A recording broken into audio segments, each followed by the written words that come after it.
तो आज हम एक ऐसी चीज को समझने की कोशिश करेंगे जो लगती तो एक मामूली सी किताब है, पर असल में इसके अंदर पढ़ाने का एक पूरा का पूरा फलसफा छिपा हुआ है। जी हाँ, हम बात कर रहे हैं भारत की 10वीं क्लास की एक इंग्लिश वर्कबुक की।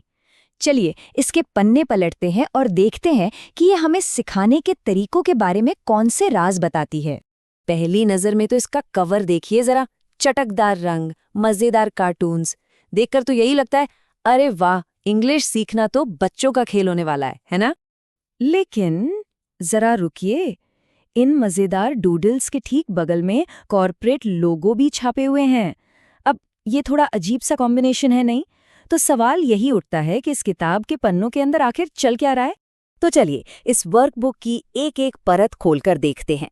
हम शुरुआत करेंगे इसके अंदर की एक झलक से, फिर भाषा की बुनियाद यानी क्रियाओं को समझेंगे।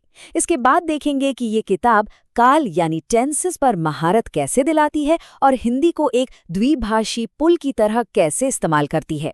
फिर आएगा इसका प्रैक्टिस का तरीका और आखिर में हम इन सब को जोड़कर बड़ी तस्वीर को समझेंगे। तो सबसे पहले देखते हैं कि ये किताब आई कहाँ से है। देखिए, ये सिर्फ एक किताब नहीं है, ये एक बड़े प्रोग्राम का हिस्सा है जिसे वेदांता और हिंदुस्तान जिंक जैसी बड़ी कंपनियां सपोर्ट कर रही हैं। ठीक है, तो अब आते हैं असली मुद्दे पर।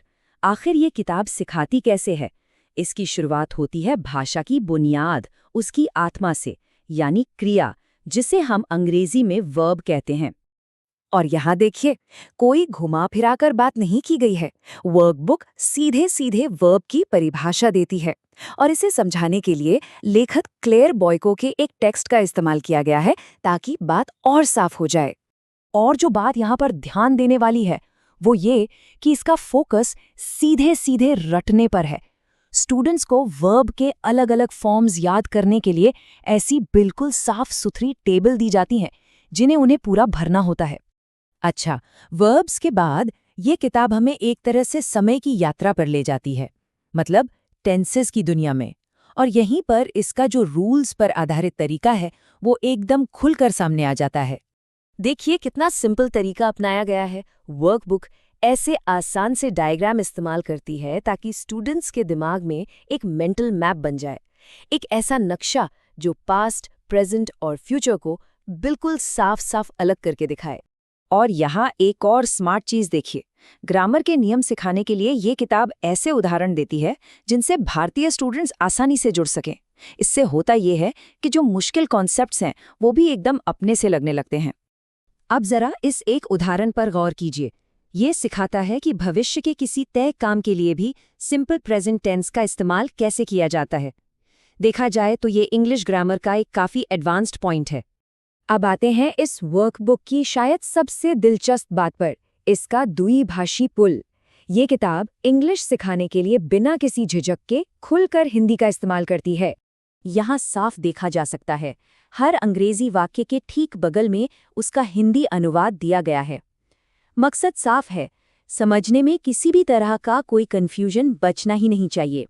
तो ये कोई गलती से नहीं हुआ है, बल्कि ये एक सोचा समझा तरीका है।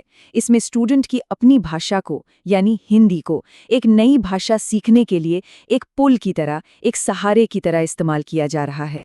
तो नियम समझ लिए, उदाहरण देख लिए, लेकिन असली पकड़ तो प्रैक्टिस से ही बनती है।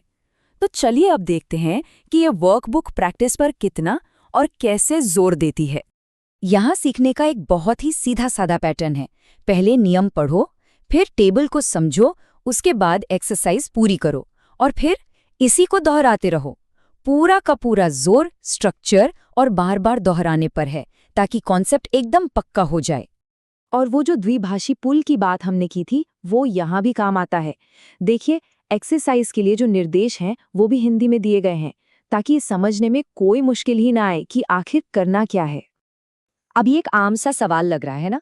वर्कबुक इसी तरह के रोजमर्रा के जाने पहचाने उदाहरणों का इस्तेमाल करती है ताकि जो मुश्किल नियम सीखे हैं उनकी प्रैक्टिस आसानी से हो सके।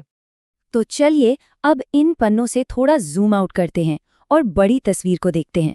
आखिर ये वर्कबुक हमें सिखाने के किस खास फलसफे या तरीके के बारे में बताती है? तो कुल मिलाकर देखें तो इस वर्कबुक का तरीका एकदम साफ है। ये बहुत ज़्यादा स्ट्रक्चर्ड और नियमों पर आधारित है। इसमें रटने और दोहराने पर बहुत जोर दिया गया है। मदद के लिए अपनी भाषा यानी हिंदी का सहारा लिया जाता है। उदाहरण ऐसे हैं जो अपनी संस्कृति से जुड़े हुए हैं। और सबसे बड़ी बात, इसका पूरा ध्यान ग्रामर की शुद्धता पर है।